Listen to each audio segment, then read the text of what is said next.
এই যুদ্ধ যদি ইরান জিতে কিংবা এই যুদ্ধ যদি ইরান পরাজিত হয়, পুরো ঘটনাটি আওয়ামী লীগের পক্ষে চলে যাবে এবং এখানে শেখ হাসিনা তার কপাল খুলে যাবে। শেখ হাসিনা তিনি দেশে ফিরবে, এটা সত্য বাক 100% তিনি দেশে ফিরবে। এদিকে ইরানের ঘটনায় শেখ হাসিনার কপাল খুলে সারা দেশ তুলপার। শেখ হাসিনা কিভাবে এইসবের সাথে জড়িত হয়েছে, ডক্টর ইউনূস এবার আতঙ্কে আছেন দেশের নতুন পরিস্থিতি নিয়ে, সবকিছুই দেখতে পারবেন এই সম্পূর্ণ প্রতিবেদনে। এবং তার এই যে সে যে বাংলাদেশে টুস করে ঢুকে পড়বে, এই যে হুমকি তিনি বিভিন্ন সময় দিচ্ছেন, ওটাকে যদি আমরা হুমকি হিসাবে ধরি তাহলে ধরে নিতে পারেন যে এই যুদ্ধের ফলে যে পরিবেশ পরিস্থিতি তৈরি হচ্ছে, তিনি মোটামুটি বাংলাদেশে আসার জন্য ব্যাগ গোছানো শুরু করে দিয়েছেন। এবং ছাত্রলীগ সন্ত্রাসীদের স্পষ্ট হামলা, ক্লাস ভাঙচুর করে এবং তার শরীরে তাকে হত্যা করার উদ্দেশ্যে স্পষ্টভাবে তার শরীরে আঘাত করার চেষ্টা করে। বেশ আহত হয়েছে হামলায় উনি। এরপর আমার পরিবার সদস্যরা আমাকে হাসপাতালে নিয়ে আসছে।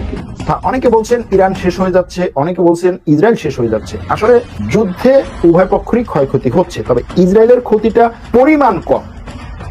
আমি যেটা প্রত্যাশা করি যে ইরান, তারেক রহমান দেশে ফিরে এলে তাকে হত্যা করা হতে পারে। তার জীবনহানির আশঙ্কা তীব্র হচ্ছে। কেন তীব্র হচ্ছে, কারা তাকে হত্যা করবে? আর যদি শেখ হাসিনা সেই জেলখানায় নাও থাকে বা ডক্টর ইউনূস যদি তাকে বাইনি চান্স সেই জেলখানার ভিতরে না রাখে, তাহলে রাখবে কোথায়? আপনার গৃহবন্দী করে নির্ধারিত একটা আপনার শেখ হাসিনার থাকার জন্য একটা বাসা দেওয়া হবে। ইভেন সেই বাসাকে কেন্দ্র করেই সমস্ত পুলিশ প্রশাসন, ইভেন সেনাবাহিনী দিয়ে চারো দিক দিয়ে ঘেরাও দেওয়া হবে। শেখ হাসিনা থাকবে সেখানে গৃহবন্দী। রাতের আকাশে হঠাৎ দেখা যায় ঝাঁকে ঝাঁকে মিসাইল ছুটে আসছে। আতঙ্ক ছড়িয়ে পড়ে চারদিকে। কিন্তু অবাক করার মতো বিষয় হলো, এইসব মিসাইলের বেশিরভাগই আকাশে বিস্ফোরিত হয় বা মাটিতে পড়ার আগেই নিষ্ক্রিয় হয়ে যায়। আরো অনেক সচেতন থাকতে হবে, কারণ আপনি যে যুদ্ধে জড়িয়েছেন এবং যাদের বিরুদ্ধে যুদ্ধে জড়িয়েছেন, জ্ঞান, বিজ্ঞান, প্রযুক্তি, সামরিক সক্ষমতা। আসসালামু আলাইকুম দর্শক, নতুন একটি নিউজে আপনাকে স্বাগতম। ইতিমধ্যে আমরা দেখতে পাচ্ছি ইরানের বিষয়কে কেন্দ্র করে শেখ হাসিনাকে জড়িত করা হচ্ছে এবং এই বিষয়গুলোকে নিয়ে বাংলাদেশের মধ্যে অনেক তুলপাড়কাণ্ড হচ্ছে। দর্শক শ্রোতা, আপনারা জানেন যে ডক্টর ইউনূসের বিভিন্ন বক্তব্য নিয়ে দেশের মানুষরা রাজপথে নামে আন্দোলন করে, অনেকে ডক্টর ইউনূসের বিরুদ্ধে সরাসরি কথা বলে। এখন কি দেখতে পাচ্ছি, আওয়ামী লীগ কর্মীরাও বিভিন্ন পরিকল্পনা করতেছে। আপনারা এই ঘটনাটা জানেন যে আওয়ামী লীগ কর্মীরা 1 মাসের একটা কর্মসূচি ডাক দেয় এবং এইটা তারা গোপনে থেকে তাদের পরিকল্পনাগুলো বাস্তব করার জন্য তারা চেষ্টা করতেছে। দর্শক শ্রোতা, ইতিমধ্যে শেখ হাসিনার কপাল খুলে ইরানের মধ্যে বিভিন্ন ঘটনা ঘটতেছে, আপনারা জানেন গত কিছুদিন যাবৎ, এবং এই বিষয়গুলো নিয়ে সারা বিশ্বের মধ্যে তুলপার হচ্ছে। আসুন আমরা আর কথা বাড়াচ্ছি না, আমরা সরাসরি ভিডিওর মূল আলোচনায় চলে যাচ্ছি। আমি আপনাদেরকে গতকালকেই বলছিলাম যে শেখ হাসিনা তিনি দেশে ফিরবে, এটা সত্য বাক 100% তিনি দেশে ফিরবে। ইভেন আপনার জনাব তারেক রহমান সাহেবের আগেই তিনি দেশে ফিরবে। মিলল কিনা? বর্তমান আপনার আমাদের বাংলাদেশের গণমাধ্যমগুলো এটাই প্রকাশ করতেছে। উল্টো দিকে রয়টার্সের একটা সাক্ষাৎকারে সৌজিত ওয়াজিদ জয় তিনিও জানান যে তার মা ইন্ডিয়া থেকে বাংলাদেশে ফিরবে। এখন কথা হচ্ছে অন্য প্রসঙ্গে। এদিকে সমন্বয়ে কিংবা উপদেষ্টা যে বা যারা আছে, তারাও অনেকের ভিতরে আপনার হাতে গোনা কয়েকজন মানুষ বলতেছে যে বাংলাদেশের আগামী আপনার ফেব্রুয়ারিতে যে নির্বাচনকে কেন্দ্র করে যেই টাইমলাইনটি বেঁধে দিলেন অন্তর্বর্তীকালে সরকার, এটাতে সমস্ত দল অংশগ্রহণ করতে পারবে। কারণ ভাই, বহির্বিশ্বে তো নির্বাচন এটা যেহেতু অন্তর্বর্তীকালে সরকারের আন্ডারে হচ্ছে, অতএব ডক্টর ইউনূসকে কিংবা উপদেষ্টা যে বাজার আছে এদের সবাইকে জবাবদিহিতা তো করতে হবে, তাই নাকি? তো এটার জন্যই বর্তমান আওয়ামী লীগ সেই প্রস্তুতি নিয়ে ফেলেছে। এখন কথা হচ্ছে ভাই, সমন্বয় একটা কি করবে? সার্জিস হাসনাত কি করবে? নাকি এয়ারপোর্টকে পুরো ঘেরাও করবে? আসল ঘটনা কি? তারা কি আদেও শেখ হাসিনার উপরে কোনো হামলা চালাতে পারবে, কিংবা শেখ হাসিনার জানের উপরে কি কোনো হামলা চালাতে পারবে, কিংবা শেখ হাসিনা তিনি দেশেই বা কিভাবে আসবে? নানান প্রশ্ন। সমস্ত প্রশ্নের সমাধান দিয়ে দিলেন রয়টার্সের একটা সাক্ষাৎকারে সৌজিত ওয়াজিদ জয়। তিনি রয়টার্সের একটি সাক্ষাৎকারে বলেন যে তার মা দেশে ফিরবে অন্তর্বর্তীকালে যে সরকার বর্তমান আপনার আছে ডক্টর ইউনূস তাকে জানিয়েই, বাংলাদেশের যে নাকি বর্তমান সরকার তাকে জানিয়েই শেখ হাসিনা তিনি দেশে ফিরবে। এখন কথা হচ্ছে, শেখ হাসিনা যদি ডক্টর ইউনূসকে জানিয়ে দেশে ফিরে, এখানে আপনার আমেরিকার বড় একটি থাকবে, অবদান থাকবে। উল্টো দিকে ভারতেরও এখানে অনেক বড় একটি অবদান থাকবে, এবং সবচেয়ে বড় অবদান যেটি থাকবে সেটি হচ্ছে ভাই আওয়ামী লীগের নেতা কর্মীদের অবদান। কিভাবে?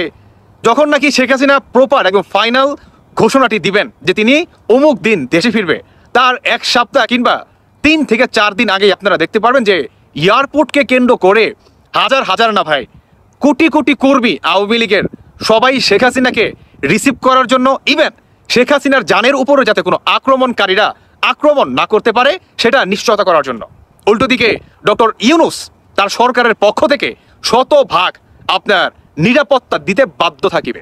এটা আপনি মানেন কিংবা না মানেন, ডক্টর ইউনূস যদি শেখ হাসিনার প্রতি খুব থেকেও থাকে আইনতভাবে, এবং যেখানে শেখ হাসিনা স্ব ইচ্ছায় তিনি দেশে ফিরতেছে এবং তিনি গ্রেফতার পর্যন্ত হবেন, তিনি ধরা দিবেন এবং তিনি জেলখানায় বসেই তার দলকে দিক নির্দেশনা দিবেন, নেতৃত্ব দিবেন। এখন প্রশ্ন হচ্ছে আরও একটি, আচ্ছা শেখ হাসিনা যদি জেলখানায় যায় তাহলে নেতৃত্ব কিভাবে দিবে? এটিও একটি প্রশ্ন। শোনেন, আপনাদেরকে আমি 1 মিনিটের ভিতরে একটু ক্লিয়ার করি। জেল আসলে ভাই গরিবের জন্য হচ্ছে এক জেলখানা, আপনার চরম জাহান্নামের একটা জায়গা জেলখানা গরিবদের জন্য। যারা নাকি বাংলাদেশের সরকারের আপনার কি বলে ভিতরে কেউ থাকে কিংবা ধরেন সরকারি কেউ থাকে, তাদের জেলখানা হচ্ছে আরেক কিসিমের, মানে ভিআইপি স্টাইলের জেলখানা থাকবে। কেমন হতে পারে? শেখ হাসিনা প্রকৃত জেলখানার ভিতরে থাকতে পারে, জেলখানার ভিতরে এসি টিপি আপনার লাখ টাকা দামের খাট পালন এগুলো থাকবে। আর যদি শেখ হাসিনা সেই জেলখানায় নাও থাকে বা ডক্টর ইউনূস যদি তাকে বাই এনি চান্স সেই জেলখানার ভিতরে না রাখে, তাহলে রাখবে কোথায়? আপনার গৃহবন্দী করে নির্ধারিত একটা আপনার শেখ হাসিনার থাকার জন্য একটা বাসা দেওয়া হবে। ইভেন সেই বাসাকে কেন্দ্র করেই সমস্ত পুলিশ প্রশাসন ইভেন সেনাবাহিনী দিয়ে চারো দিক দিয়ে ঘেরাও দেওয়া হবে। শেখ হাসিনা থাকবে সেখানে গৃহবন্দী। বুঝতে পারছেন? অনেকটা খালেদা জিয়াকে যেভাবে শেখ হাসিনা বন্দী করে রাখছিল ঠিক সেম প্রক্রিয়া। এটার জন্যই শেখ হাসিনা বর্তমান দেশে আসার যে আপনার পরিকল্পনা সেটি অলরেডি প্রায় 80 থেকে আপনার 75% কমপ্লিট। এদিকে রয়টার্সে সাক্ষাৎকার দেওয়া সজিত ওয়াজিদ জয় তিনিও জানান, উল্টো দিকে শেখ হাসিনা তিনিও প্রপারভাবে প্রস্তুতি, তিনি এয়ারপোর্ট দিয়েই ঢুকবেন। তিনি চুট করে আপনার কি বলে ওই ত্রিপুরার বর্ডার দিয়ে তিনি ঢুকবেন না। বুঝতে পারছেন? ওই যে কুমিল্লার বর্ডার দিয়ে তিনি ঢুকবেন না, সিলেটের বর্ডার দিয়ে তিনি বাংলাদেশে প্রবেশ করবে না। তিনি আপনার বীরের বেশে যে বাংলাদেশের আন্তর্জাতিক এয়ারপোর্ট আছে তিনি সেখান দিয়েই ঢুকবেন, এটা শতভাগ। আর শেখ হাসিনা যখন ঢুকবে তখন সেখানে শেখ হাসিনাকে আপনার বাহবা দেওয়ার জন্য, নেত্রীকে আপনার দেওয়ার জন্য সেখানে কোটি কোটি আওয়ামী লীগ সমর্থককারীরা থাকবে, এটা হচ্ছে স্বাভাবিক। বুঝতে পারছেন? আর যদি সেখানে আপনার শেখ হাসিনার উপরে কেউ চড়াও হয়, আক্রমণ করার চেষ্টা করে, তাহলে সেখানে একটা কি বড় ধরনের একটা গৃহযুদ্ধ কিন্তু লেগে যেতে পারে। আর এটা যাতে না লাগে সেখানে শতভাগ আপনার আইনি প্রক্রিয়ায় ডক্টর ইউনূসকে ইভেন সেনাপ্রধান মিস্টার ওয়াকারকে চরম একটা ভূমিকা পালন করতে হবে, যাতে আর কোনো 5 আগস্টের মতো নিরীহ প্রাণ সেখানে না যায়। এটাও শতভাগ নিশ্চয়তা দিতে হবে এবং করতেই হবে, মাস্ট। উল্টো দিকে শেখ হাসিনার একটা চুলো বাঁকা করতে পারবে না, দেখতে পারবেন, কারণ যেহেতু তিনি নিজে স্ব ইচ্ছায় ধরা দিচ্ছে। এই যুদ্ধ যদি ইরান জিতে কিংবা এই যুদ্ধ যদি ইরান পরাজিত হয়, যাই ঘটুক না কেন পুরো ঘটনাটি আওয়ামী লীগের পক্ষে চলে যাবে এবং এখানে শেখ হাসিনা তার কপাল খুলে যাবে এবং তার এই যে সে যে বাংলাদেশে টুস করে ঢুকে পড়বে, এই যে হুমকি তিনি বিভিন্ন সময় দিচ্ছেন, ওটাকে যদি আমরা হুমকি হিসেবে ধরি তাহলে ধরে নিতে পারেন যে এই যুদ্ধের ফলে যে পরিবেশ পরিস্থিতি তৈরি হচ্ছে তিনি মোটামুটি বাংলাদেশে আসার জন্য ব্যাগ গোছানো শুরু করে দিয়েছেন। কেন এবং কিভাবে সেই বিষয়টা নিয়ে আলোচনা করব। আপনারা জানেন যে আমাদের এই দেশে কওমি লাইনের যারা আলেম ওলামা রয়েছেন, মানে হেফাজতের আলেম ওলামা রয়েছেন, এদের মধ্যে স্পষ্টতই দুটো ভাগ আছে। সবচেয়ে শক্তিশালী যে ভাগটি মাওলানা আহমেদ শফির নেতৃত্বে ছিলেন এবং তার সন্তান, তিনি মারা যাওয়ার পর তার সন্তান এবং অন্যান্য যারা আছে, মুফতি ফয়জুল্লাহ থেকে শুরু করে যারা আছেন, যারা অর্গানাইজড, যাদের অর্থ আছে এবং যাদের জনবল আছে, তারা সবাই প্রো আওয়ামী লীগ। কিছু নেতা এখন গাড়া হাঁকা দিয়ে আছেন, কিন্তু মাঠে ময়দানে সব জায়গাতে তাদের কর্তৃত্ব রয়েছে। কিন্তু যেহেতু তারা একটা ধর্মীয় লেবাসে রয়েছেন, কাজেই তাদেরকে একটা যাকে বলা হয় ফুলের টোকা দেওয়ার ক্ষমতা সরকারের নেই, কারোর নেই। আওয়ামী লীগের বিরাট শক্তি হেফাজতের মধ্যে রয়েছে। ওদিকে হেফাজতের যে কাউন্টার যে গ্রুপটি, যারা ডক্টর মোহাম্মদ ইউনূসের বন্ধু হতে পারতো, তো তাদের সঙ্গে ডক্টর মোহাম্মদ ইউনূসের পরিচয় হয়নি। ডক্টর মোহাম্মদ ইউনূস তাদের নামই জানেন না। যারা আওয়ামী লীগের বিরুদ্ধে দীর্ঘদিন লড়াই এবং সংগ্রাম করেছে, একেবারে তাদের নামও এখন পর্যন্ত জানেন না। একজন লোকও ডক্টর মোহাম্মদ ইউনূসের সাথে দেখা করতে পারেননি, দেখা করেনি, তাদেরকে ডাকা হয়নি। এই গোয়েন্দা তথ্য তাদের কাছে এখনো দেওয়া হয়নি। কারণটা কি? কারণটা হলো হেফাজতের দুটো গ্রুপের সঙ্গে জামাতের দূরত্ব, মানে শেখ হাসিনাপন্থী যারা আছে তাদের সাথে দূরত্ব, শেখ হাসিনা বিরোধী যারা আছে তাদের সঙ্গে দূরত্ব, এবং যেহেতু সরকার খুব ঘনিষ্ঠ অবস্থায় জামাত আছে, কাজেই তাদেরকে আর সেখান থেকে আহ্বান জানানো হচ্ছে না। ফলে দুটো গ্রুপই ফ্রাস্ট্রেটেড এবং তারা এক গ্রুপ তো শেখ হাসিনা ছিল, আর অন্য গ্রুপটা তারা মনে করছে যে কি করে শেখ হাসিনার সাথে আবার একটা সুসম্পর্ক স্থাপন করা যায়। গেল হেফাজতের এই অংশটি। মামুনুল হক থেকে শুরু করে অন্যান্য যারা হেফাজত করে, আবার মাদ্রাসা চালায়, আবার আলাদা রাজনৈতিক দল করে, খেলাফত মজলিস, তাদের কথা আলাদা। কিন্তু এজ এ হোল হেফাজত বলতে যা বোঝায়, সেখানে মামুনুল হক হলো যে তার যে রাজনৈতিক ক্যারিয়ার, সেই রাজনৈতিক ক্যারিয়ারের হয়তো 10%, বাকি 90% সে কিন্তু তার নিজের রাজনৈতিক দল, নিজের মাদ্রাসা, নিজের ক্যারিয়ার, নিজের সবকিছু তিনি সেটা করছেন। কাজেই মামুনুল হকের সঙ্গে ডক্টর মোহাম্মদ ইউনূসের ঘনিষ্ঠতা, বৈঠক, এটা জামাতের সাথে ডক্টর মোহাম্মদ ইউনূসের সম্পর্ক, বিএনপির সাথে সম্পর্ক, মানে মামুনুল হক ইজ টোটালি ডিফারেন্ট। এখন দেখা গেল তার একটা ফেস ভ্যালু আছে, তার একটা যাকে বলা হয় কথা বলার যাকে বলে প্ল্যাটফর্ম আছে, তো সে কারণে হয়তো তিনি ব্যবহৃত হচ্ছেন বা তাকে ব্যবহার করা হচ্ছে, এবং একইভাবে শেখ হাসিনাও কিন্তু তাকে ব্যবহার করেছেন এবং তিনি জেলে গেছেন। মানে তিনি মূলত এখানে সবসময় শেখ হাসিনা এবং তার গোয়েন্দা সংস্থা তার উপর একটা চাপের মধ্যে রেখেছিল, তাকে ব্যবহার করা হয়েছিল এবং তাকে আবার সেই গোয়েন্দা সংস্থা কিন্তু ধরাই দিয়েছে। এবং তিনি যে জেল খাচ্ছেন, মানে এখানে ওই সময়টাতে তার যে অবস্থা ছিল আওয়ামী লীগের জমানাতে, এখন ঠিক সেম অবস্থাতে তিনি ডক্টর মোহাম্মদ ইউনূসের কাছাকাছি যাচ্ছেন এবং এখানে গোয়েন্দা সংস্থাই তাকে নাড়াচাড়া করছে।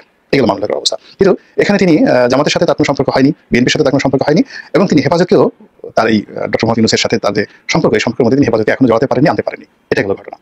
ফলে কি হলো, এই যে দেখেন যে ইসরায়েলের পক্ষে কেউ কথা বলছে না, কিন্তু বিপক্ষে বলছে না, এবং যারা বলছে না মোরলেস তারা পক্ষে হোক বিপক্ষে হোক তারা কিন্তু শেখ হাসিনার লোক। বিশেষ করে যারা সুন্নি ঘরানার আলেম ওলামা, তাদের 90%ই প্রো শেখ হাসিনা। তাহলে এখন সুন্নি ঘরানার মানে জামাত যদি 100 জন করে, আপনি ধরে নেন 200 জন সুন্নি ঘরানার আলেম ওলামা রয়েছে। 200 জন যদি সুন্নি ঘরানার আলেম ওলামা থাকে, তার 90% শেখ হাসিনাপন্থী, এই যত ওয়াজের ময়দানে রয়েছে। আবার 200 জন যদি সুন্নি ঘরানা থাকে, তাহলে প্রায় সম পর্যায়ের লোক রয়েছে হেফাজতে এবং সম পর্যায়ের লোক রয়েছে আপনার তবলিগে, এবং এটার অর্ধেক শেখ হাসিনাপন্থী। তো কাজেই এই যে আলেম ওলামা, মানে গত 15 বছর ধরে শেখ হাসিনার যে ডিপ্লোমেসি, সেই ডিপ্লোমেসিতে ইসলামাইজেশনের ক্ষেত্রে, ইসলামী দলগুলোকে নিয়ন্ত্রণ করার ক্ষেত্রে তার যে বুৎপত্তি এবং তার যে কৌশল, সেই কৌশলটা এই মুহূর্তে কিভাবে একটা পরমাণু বোমা হয়ে রাজনীতিতে ঘুমন্ত অবস্থায় আছে, আগ্নেয়গিরি হিসেবে আছে, আপনি বোঝার চেষ্টা করেন। তো সেখানে যদি ইরানের পতন হয়, ইসরায়েলের জয়লাভ হয়, অথবা এই যুদ্ধ দীর্ঘায়িত হয়, তাহলে পুরো পরিস্থিতি কি হতে পারে? শেখ হাসিনার পক্ষে যাবে না ডক্টর মোহাম্মদ ইউনূসের পক্ষে যাবে? ডক্টর মোহাম্মদ ইউনূস ওখানে ডোনাল্ড ট্রাম্প জিতে গেল, ইসরায়েল জিতে গেল, কিন্তু সেটা নিয়ে তো উল্লাস করার জন্য যারা নামবে বা যারা মাঠ দখল করতে নামবে, তারা শেখ হাসিনার লোক, তারা তো বিএনপির লোক নয়, জামাতের লোক নয়, কেউ কারোর লোক নয়। এরকম কি অবস্থা? তো কাজেই এই যে ইরান এবং ইসরায়েল যে যুদ্ধ চলছে, এটা যদি প্রলম্বিত হয়, তবু এটা আওয়ামী লীগের জন্য ভালো। আর এখানে যদি ইরান পরাজিত হয়, সেটাও আওয়ামী লীগের জন্য একটা বিরাট অপরচুনিটি তৈরি করে দেবে, ভারতের কর্তৃত্ব মারাত্মকভাবে বাড়িয়ে দেবে, এবং পাকিস্তানপন্থী যে রাজনীতি, চীনপন্থী যে রাজনীতি, এটা এই মুহূর্তে একেবারে থমকে যাবে। ইরানের পর্যায়ের সঙ্গে সঙ্গে বাংলাদেশে চীনের কর্তৃত্ব অনেক কমে যাবে, অনেক কমে যাবে। রাশিয়ার কর্তৃত্ব হয়ে যাবে। রাশিয়া, এমনকি রাশিয়া যদি ভেঙে যায়, মানে ইরান পরাজিত হওয়ার সঙ্গে সঙ্গে ইউক্রেন যুদ্ধে রাশিয়ার পরাজয় হবে, সঙ্গে সঙ্গে পরাজয় হবে। আবার যদি ইরান জিতে যায়, তাহলে ইউক্রেন যুদ্ধে পুরো ইউক্রেন সে দখল করে নিতে পারবে।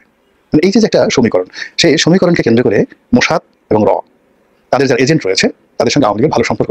আবার বলি, মোসাদ এবং র আর আওয়ামী লীগের যারা নেতৃত্ব রয়েছে, তাদের মধ্যে কোনো গুরুত্ব নেই। তারেক রহমান দেশে ফিরে এলে তাকে হত্যা করা হতে পারে। তার জীবনহানির আশঙ্কা তীব্র হচ্ছে। কেন তীব্র হচ্ছে, কারা তাকে হত্যা করবে? প্রিয় দর্শক, এর আগে আমি আপনাদের সামনে বলেছিলাম যে আরো 6 থেকে 7 মাস আগে বিএনপির কোনো শীর্ষ নেতা আমার সঙ্গে ব্যক্তিগত আলাপচারিতায় তিনি কেন দেশে ফিরছে না তার উত্তরে এমন আশঙ্কার কথাই জানিয়েছিলেন যে তাকে হত্যা করা হতে পারে। সেই বিষয়গুলোই এখন আন্তর্জাতিক বিভিন্ন গণমাধ্যমে নানান পর্যায়ে আলোচনার বিষয়বস্তু হিসেবে উঠে আসছে। লন্ডনে আমাদের প্রধান উপদেষ্টা ডক্টর মোহাম্মদ ইউনূস এবং তারেক রহমানের মধ্যে যে বৈঠক অনুষ্ঠিত হলো, মোটামুটি একটা স্বাভাবিক অবস্থা পৌঁছেছে। তারেক রহমান দেশে ফিরে আসবেন, সেই জায়গা থেকে একটা কৌতূহল, উদ্দীপনা বিএনপি নেতাকর্মীদের মধ্যে কাজ করছে। আমাদের নিজস্ব বিভিন্ন গণমাধ্যমে তিনি দেশে ফিরে এসে কোথায় উঠবেন, কোন বাড়িতে থাকবেন, সেই বাড়িতে ধোয়া মোছা কাজ চলছে, প্রস্তুতি চলছে, সেখানে পুলিশি প্রহরা বসানো হয়েছে, নানান ধরনের খবর আসছে। কিন্তু আদৌ তিনি কবে ফিরবেন, আদৌ সেই বাড়িতে থাকবেন কিনা, তা নিয়েও যথেষ্ট সন্দেহ রয়েছে। এখনো অনেক কিছু প্রশ্নবিদ্ধ। এত কিছু একটা স্বাভাবিক অবস্থা আসার পরে প্রধান উপদেষ্টা বৈঠকে একটা সমঝোতা হয়েছে এমন ধারণা সবাই করছেন। সেই জায়গা থেকেও কেন তাকে নিয়ে এখনো এই ধরনের প্রশ্ন? সেই জায়গা থেকে আন্তর্জাতিক গণমাধ্যম বিবিসির পক্ষ থেকে তারেক রহমানের আন্তর্জাতিক বিষয়ক উপদেষ্টা হুমায়ুন কবিরের কাছে প্রশ্ন করা হয়েছিল। তার উত্তরে তিনি যা বলছেন তা হচ্ছে, তারেক রহমানের মতো লিডারের সিকিউরিটি কনসার্ন স্বাভাবিক বিষয়। এটা এশিয়া মহাদেশের রাজনীতিতে নাথিং নিউ, নতুন কিছু নয়। Politics in the Asia Pacific আর South Asia, anywhere in the world, এই ধরনের সিনিয়র পলিটিক্যাল লিডারের নিরাপত্তা ঝুঁকির বিষয় আছে, সত্য কথা। বাংলাদেশে বঙ্গবন্ধু থেকে শুরু করে সাবেক রাষ্ট্রপতি জিয়াউর রহমান, কিংবা ভারতের মহাত্মা গান্ধী, ইন্দিরা গান্ধী, রাহুল গান্ধী, শ্রীলঙ্কার প্রেমাদাসা, এবং পাকিস্তান তো রয়েছেই, এগুলো অস্বাভাবিক কিছু নয়। আওয়ামী লীগের সভানেত্রী শেখ হাসিনাকেও 18 থেকে 19 বারের জন্য তাকে তার উদ্দেশ্যে অনেকভাবে টার্গেট করা হয়েছিল, আক্রমণের শিকারও হয়েছেন। তার একটা বড় প্রমাণ তো 21শে আগস্ট। তো তারেক রহমানের ক্ষেত্রে হতে পারে, অস্বাভাবিক কিছু নয়। আচ্ছা, হুমায়ুন কবির বলছেন, কিন্তু কেন হবে এই মুহূর্তে, কেন এই আশঙ্কা, সেটা আমি পরে আসছি। হুমায়ুন কবির বলছেন যে ওনার আসার আগে তো একটা প্রস্তুতির বিষয় আছে। সরকারেরও একটা নিশ্চিত এনভায়রনমেন্ট ক্রিয়েট করতে হবে, একটা স্পেস ক্রিয়েট করতে হবে যেখানে পলিটিক্যাল লিডার্স আর সেফ, সিকিউরড। তারেক রহমানের আর এক উপদেষ্টা মাহদি আমিন তিনিও বিবিসিকে বলছেন, যথোপযুক্ত আইনি এবং রাজনৈতিক পরিবেশ যখন সৃষ্টি হবে তখন তিনি ফিরবেন। অর্থাৎ এখনো নিশ্চিত নয়, এবং তারেক রহমান দেশে ফেরার ক্ষেত্রে এর পেছনে 3টি বিষয় কাজ করছে। তারা দুজন যে কথাগুলো বললেন, এক হচ্ছে আইনি বিষয়, যাতে তিনি এলে আটক না হন, তাকে কারাগারে যেতে না হয়। 2 হচ্ছে রাজনৈতিক বিষয়। রাজনৈতিক মানে কি? মানে বিএনপি কনফার্ম ইলেকশনে জিতবে, তিনি প্রধানমন্ত্রী হবেন বা নির্বাচনটা নিশ্চিত হবে, এটাই তো। তৃতীয়ত হচ্ছে তার নিরাপত্তা, জীবনহানির যে সংখ্যা সেটি। প্রশ্ন হচ্ছে যে কারা তাকে হত্যা করবে। আমার সঙ্গে যখন কথা হচ্ছিল বিএনপির কোনো শীর্ষ নেতার আর অনেক আগে, তারা বলছিলেন যে ভারতের কথা বলছিলেন, ভারতের গোয়েন্দা সংস্থা র তাকে হত্যা করতে পারে। এটাও অস্বাভাবিক কিছু নয়, কিন্তু সেই সময় পরিপ্রেক্ষিতে যদি আওয়ামী লীগ ক্ষমতায় থাকতো, তর্কের খাতিরে ধরে নিচ্ছি। কিন্তু এখন কেন? এখন তারেক রহমানকে সেভ করার জন্য বরং তারা আরো চেষ্টা করবে। আমার যুক্তি হচ্ছে, এই মুহূর্তে আওয়ামী লীগ তো দৃশ্যপটে নেই। সাম্প্রদায়িক শক্তির একটা বিশাল উল্লঙ্ঘন আমরা দেখছি, একটা মৌলবাদী গোষ্ঠীর মাথাচাড়া দিয়ে ওঠার বিষয়টি আমরা খুব ভয়ঙ্করভাবে দেখছি।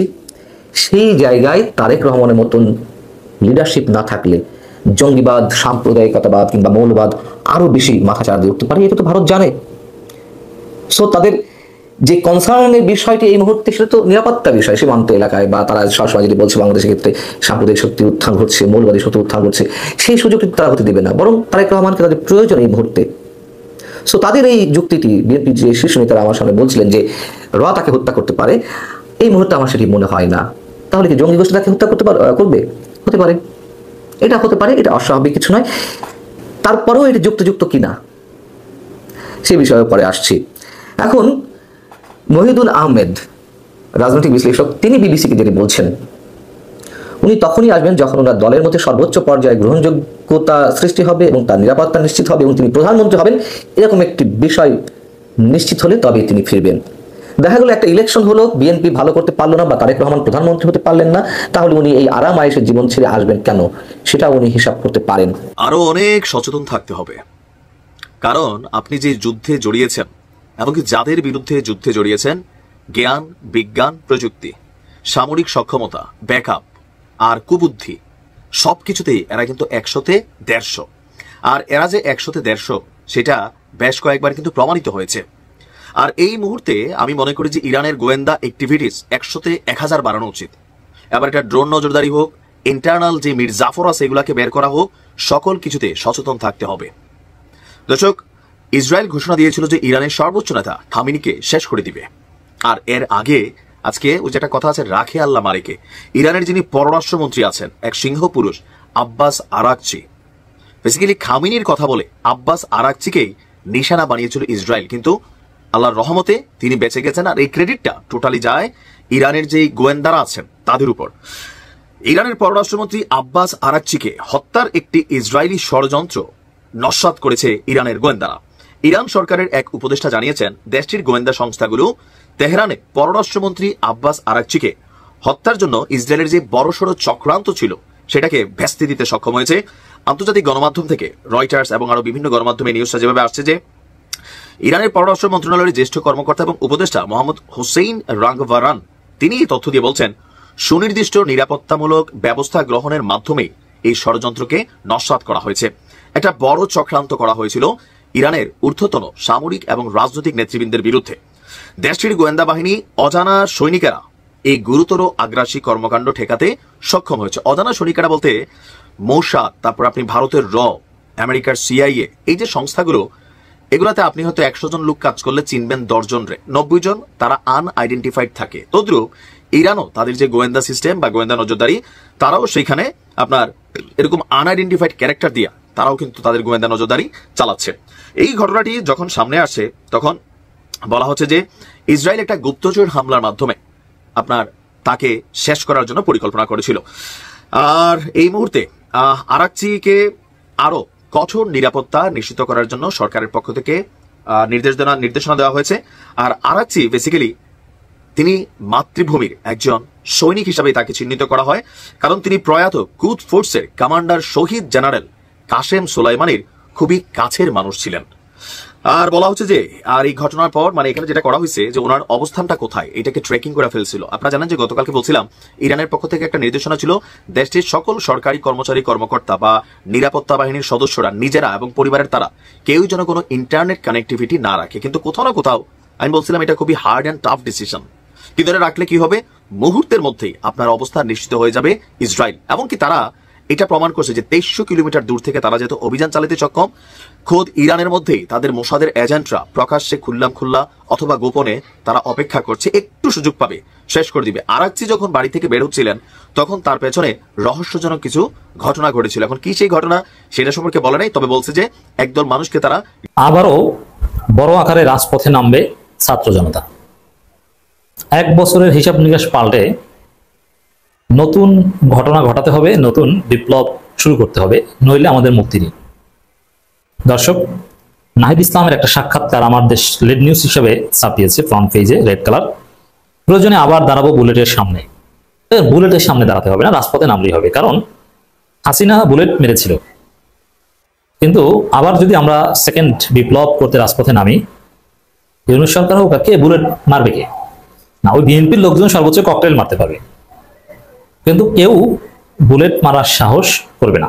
অতএব সিদ্ধান্ত নিয়ে রাজপথে নামলেই হবে। আমরা দেখছি যে প্রায় 1 বছর পূর্ণ হয়ে যাচ্ছে আমাদের দ্বিতীয় স্বাধীনতার, আমাদের বিপ্লবের, জুলাই বিপ্লবের, কিন্তু সেই বিপ্লব ব্যর্থ হতে চলছে। বিপ্লব ব্যর্থ হওয়ার সব বন্দোবস্ত 1 বছর শেষ হওয়ার আগেই ফাইনাল। যেমন ফেব্রুয়ারিতে একটা কারচুপি নির্বাচন হবে, একটা ভাগ বাটোয়ারা নির্বাচন হবে, এটা ফাইনাল। তারেক রহমানকে মোটামুটি নিশ্চয়তা হয়তো দেওয়া হয়েছে যে আপনি নেক্সট প্রাইম মিনিস্টার, আপনি ক্ষমতায় আসেন, অতএব দেশে আসেন। নিশ্চিত হয়ে তারেক রহমান জুলাই শেষ সপ্তাহে দেশে আসার সিদ্ধান্ত নিয়েছে। 5 আগস্ট থাকবে বিএনপির দখলে। 5 আগস্ট ভোটে দিয়েছে ছাত্র জনতা, কিন্তু 5 আগস্ট থাকবে বিএনপির দখলে। যেমন তারেক রহমান দেশে এসে যদি 5 আগস্ট উদযাপন করে, হয় 5 আগস্টের আগে আগেই দেশে আসবেন তারেক রহমান হয়তো, তখন অন্য ছাত্র জনতা বা অন্য কারো ওইভাবে আলোচনা আসারই সুযোগ থাকবে না। তারেক রহমান ময় বাংলাদেশ হয়ে যাবে, এটা অনিবার্য। সরকারই সেই সুযোগ দিবে, সরকারই সেই পরিস্থিতি তৈরি করবে। এর মানে বিপ্লব করলো ছাত্র জনতা, কিন্তু বিপ্লবের ফল বা বিপ্লব উদযাপন এগুলো সব মানে এমন ভাবে উপস্থাপন করা হবে 1 বছরের মধ্যে, সব বিএনপি তারেক রহমান করেছে, তারা ক্ষমতা নিশ্চিত। এবং এটা জনগণের ভোটে না, এই ক্ষমতাটা ইউনূস ভাগ বাটোয়ারা করে হয়তো বা দিচ্ছে। তো এই জায়গাটায় আমাদের সংস্কার, ওই কথিত সংস্কার, লোক দেখানো কিছু সংস্কার হবে, বিচার ওই লোক দেখানো কিছু দৃশ্যমান অগ্রগতি হবে, আর দিন শেষে এগুলো কিছুই না। এই জায়গাটায় আবারও রাজপথে দাঁড়ানোর অনিবার্য প্রয়োজন আসে।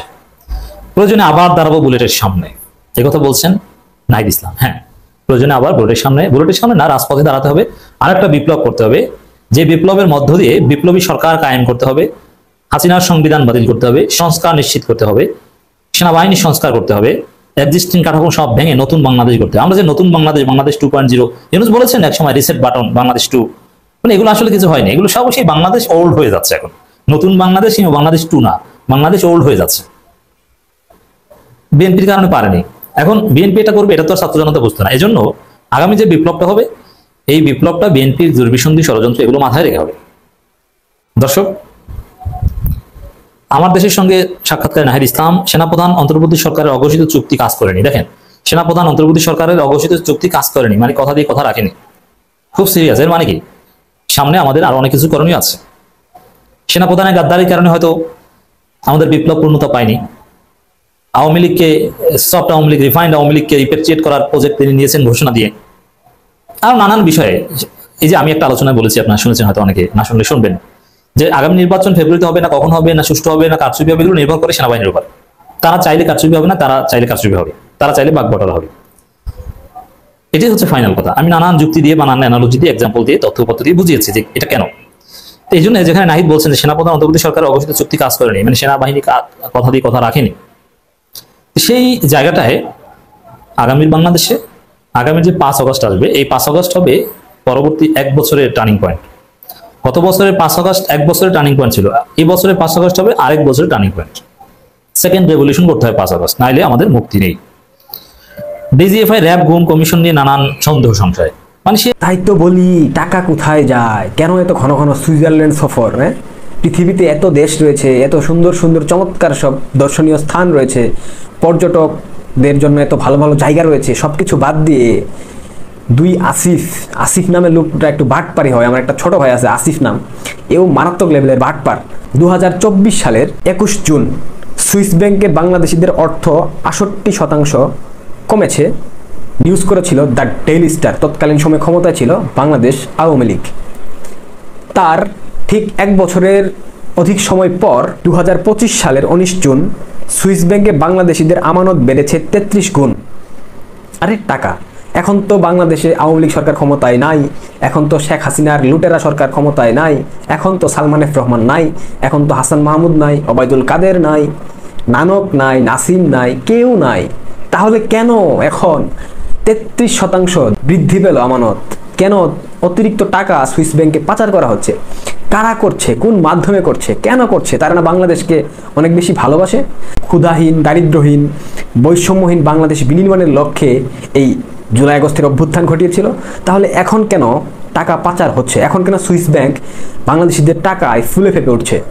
5 নভেম্বর 2024 সাল আসিফ মাহমুদ সজীব ভুইয়া এবং আসিফ নজরুল ছাড় তারা সুইজারল্যান্ডে মধুচন্দ্রিমায় অংশ নিতে গিয়েছিলেন? না, মধুচন্দ্রিমায় অংশ নিতে যান নাই। তারা গিয়েছিলেন তাদের যে অবৈধ অর্থ এই বিগত সময় ইনকাম করেছে সেগুলোকে সুরক্ষিত রাখার জন্য তারা সুইজারল্যান্ড সফরে গিয়েছিলেন। একাধিক সূত্র মারফতে আমরা সেই তথ্য সুনিশ্চিত হয়েছি যে তাদের বিশাল একটা অর্থ, অর্থাৎ তাদের উপদেষ্টা পরিষদে তারা অনেকেই সম্পৃক্ত ছিল, তাদের অর্থের সঠিকভাবে সুরক্ষার জন্য 2 আসিফ সুইজারল্যান্ড সফরে গিয়েছিলেন এবং সেখানে আসিফ নজরুলকে তুলোধুনো করেছিল তৎকালীন সময়ে সেই সুইজারল্যান্ডে থাকা প্রবাসী আওয়ামী লীগার এবং মুক্তিযুদ্ধের সপক্ষের শক্তি। আপনাদের নিশ্চয়ই সে কথা মনে আছে প্রিয় দর্শক। লাস্ট 10 মাসে সুইস ব্যাংকে বাংলাদেশিদের আমানত বেড়েছে 8,835 কোটি। দর্শক শ্রোতা, আপনারা তো দেখলেন এখানে কি কথা হচ্ছে। অনেকেই কিন্তু অনেক কথা বলতেছে, অনেকে আলোচনা করতেছে, অনেকে সমালোচনা করতেছে দেশের বিভিন্ন অবস্থা এবং পরিস্থিতি নিয়ে সবাই সবার মন্তব্য প্রকাশ করতেছে এবং এইগুলা দেখে আমরা অনেক কিছু বুঝতে পারি যে দেশের মধ্যে কি হচ্ছে। এখানে কিন্তু বিশেষ করে ইরানের বিষয়গুলো নিয়ে কথা হয়, আবার বাংলাদেশের বিভিন্ন রাজনৈতিক আপডেট এইগুলো নিয়ে কথা হয়। গাইজ, এই বিষয়গুলোর সাথে আপনারা একমত পোষণ করেন নাকি দ্বিমত পোষণ করেন, এটা আপনারা অবশ্যই কমেন্ট বক্সে লিখে যাবেন। আর হ্যাঁ, তখন আপনাদেরকে আমরা যা কিছু দেখিয়েছি সব কিছু আমরা সোশ্যাল মিডিয়া থেকে সংগ্রহ করেছি। এখানে আমাদের নিজস্ব কোনো মন্তব্য নেই বা নিজস্ব কোনো সিদ্ধান্ত নেই। সর্বশেষ আপনাদের কাছে আমাদের একটা রিকোয়েস্ট থাকবে, আপনারা আমাদের চ্যানেলের নতুন দর্শক হয়ে থাকলে চ্যানেলটি সাবস্ক্রাইব করবেন এবং পাশে থাকা বেল বাটনটি বাজাবেন যাতে করে নেক্সট ভিডিওটা সবার আগে আপনাদের কাছে পৌঁছায়। ধন্যবাদ।